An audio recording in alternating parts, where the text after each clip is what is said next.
On paper, the H2D is the most expensive printer out of Bambu's lineups, excluding the enterprise printers, and the P1S has just been replaced and is now heavily discounted.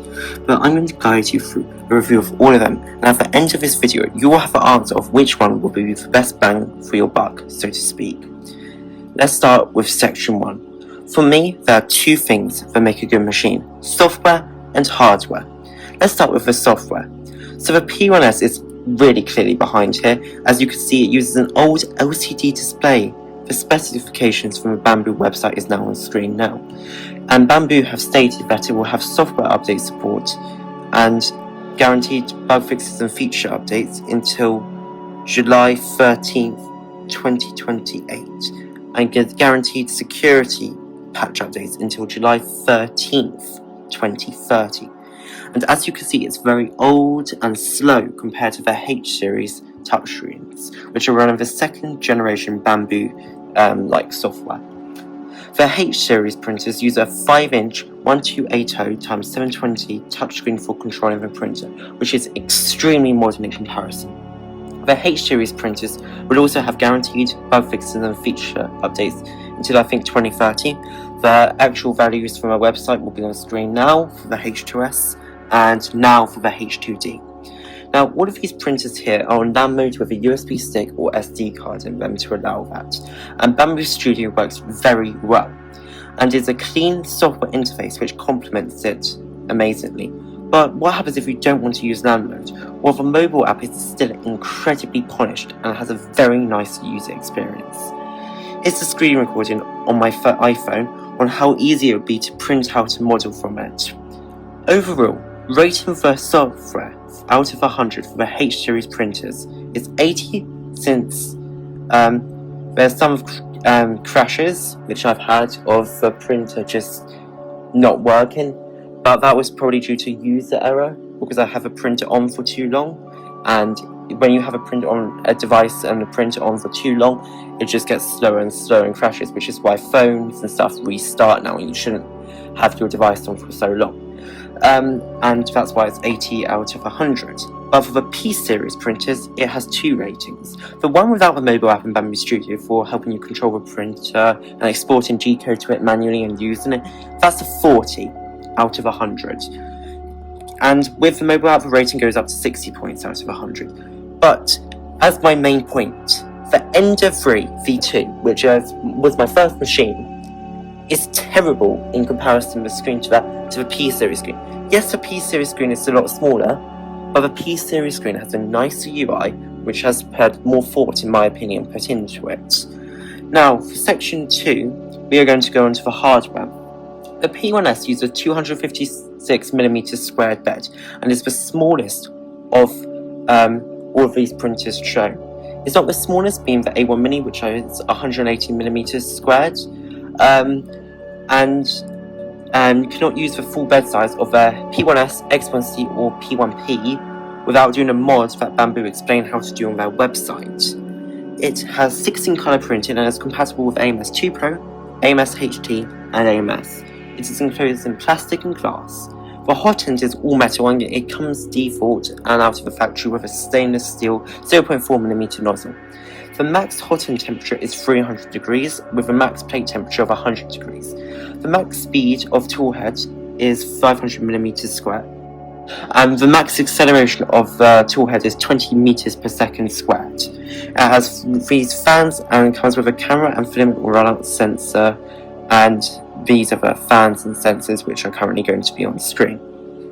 The H2S and H2D have the same chassis. You can actually see on the back of the H2S where the extra filament would go for the dual nozzle. But with some differences. The H2D, as we can tell, has an extra nozzle. I used it to print PLA and PETG more easily without having to do the AMS tool transfers, which helps save filament and time. As you can see, this is it with the same file with the H2D and without the H2D. And you can see the H2D is a lot faster, and it works similarly to a tool changer. As always, if I'm not correct about something, don't hesitate to correct me in the comments section. make sure to subscribe as well if you find videos like these informative. Now I'm going to show you the screenshots of the H2D specifications and explain them, and then I will do the H2S specifications and explain them. Here are the H2D specifications. Build volume: single nozzle has 325, 320, 325. Dual nozzle is 300, 320, 325, and total volume for both nozzles are 350, 320, 325. Its chassis is aluminium, steel, plastic, and glass, which makes for a strong chassis and it looks good. The tool head is all metal, hardened steel, 350 degrees, 0.4 millimeters, which comes with it, with hardened steel nozzle. And the filament are 175. Max heat bed temperature is 120, with max speed of tool head 1000 millimeters per second, 20,000 millimeters per second acceleration, with a 65-degree chamber heating, and a air purification G3 pre-filter grade and a HEPA filter grade of H12 with an activated carbon filter type of granulated coconut shell. It also has cooling fan, which are closed loop control, and it supports a lot of filament type, and it has lots of sensors to make sure the printer doesn't break. I think the official one is 20 or so sensors. And now the H2S specifications has 340, 320, 340 aluminium, steel, and glass. Also 350 hardened steel, 0.5 millimeters. It's 120 degrees as well. Build height 1000 millimeters a second. Speed of tool head and 20,000 millimeters a second. Max acceleration. It also has the same air purification of H2D. It says its VOC filtration is superior and particulate matter filtration is supported. It may be supported on H2D, I haven't checked or didn't get that screenshot. All the fans are closed loop controlled as well, and it has lots of sensors to make sure nothing goes wrong. Now the overall rating out of 100 for each printer in this section, then we will go on to the actual printing after rating the printers. The P1S gets a solid score of 76 out of 100. The H2S gets 93 out of 100, and the H2D gets 94 out of 100. I'm working on refining my rating process, and we'll do a video soon of how I rate 3D printers, phones, and other technologies for everyone to see. Now, the Section 4 PLA prints are here, and as you can see, it's the same print on all of the printers. And the H2D took 22 minutes and 56 seconds to do it. The H2S took 22 minutes and 24 seconds to do it. And the P1S took 22 minutes and 52 seconds to do the printing. Now on to PETG prints, the same settings, and then we'll show the differences of the machine in PLA mode and PETG mode, and then compare it.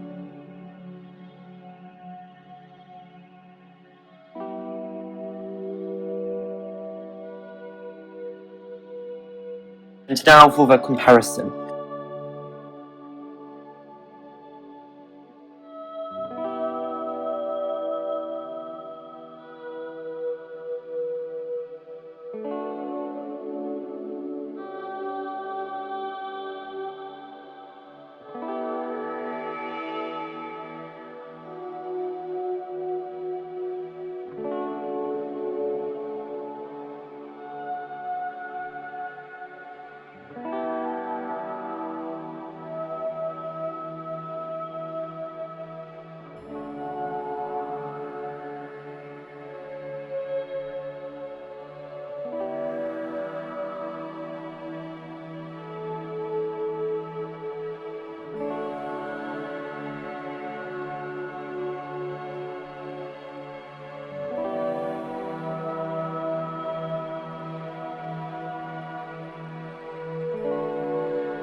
Section 6 is the privacy of the printers, which for some people is incredibly important. Here are the images on screen of your options with Bambu regarding privacy. Now, I use all my printers in LAN mode. That's just my personal ability to do that in, and I just do it just because. But in all honesty, I wouldn't worry about using your printer connected to the cloud. Now, for the people who say you shouldn't connect your printer to the cloud, they are also saying that this is going to be a subscription model, etc. I believe that they are sort of exaggerating it, because the only controversial bit of the update which people were complaining about was you couldn't connect to external applications and they will not let you print until you update. That's what I believe is the reason why people got freaked out. But it's based on your threat model. Do you think it'll be worth being connected to the cloud and having convenience, or do you want to go full security mode using third-party developers, etc.? It's up to you. Personally, I'll go with a mixture of both, and it honestly depends on, do you want to use it conveniently on your phone, or do you want it to be a pain and you have to go home, go on your PC or Mac, and then use it like that? Now, which one should you buy? If you're on a small budget, right now, because it's Black Friday, get a P1S. You shouldn't get the X1C. You should either get the P2S, H2S, or P1S. The H2D is for professional and flagship experiences, but you get a flagship experience software-wise with the H2S and P2S as well, I believe. Next video will either be on the iPhone 17 Pro, should you buy for Christmas. So this is my review of them all compared to each other. I will be doing individual reviews if people would like that. Let me know in the comments. But yeah, other than that, just like and subscribe. See ya.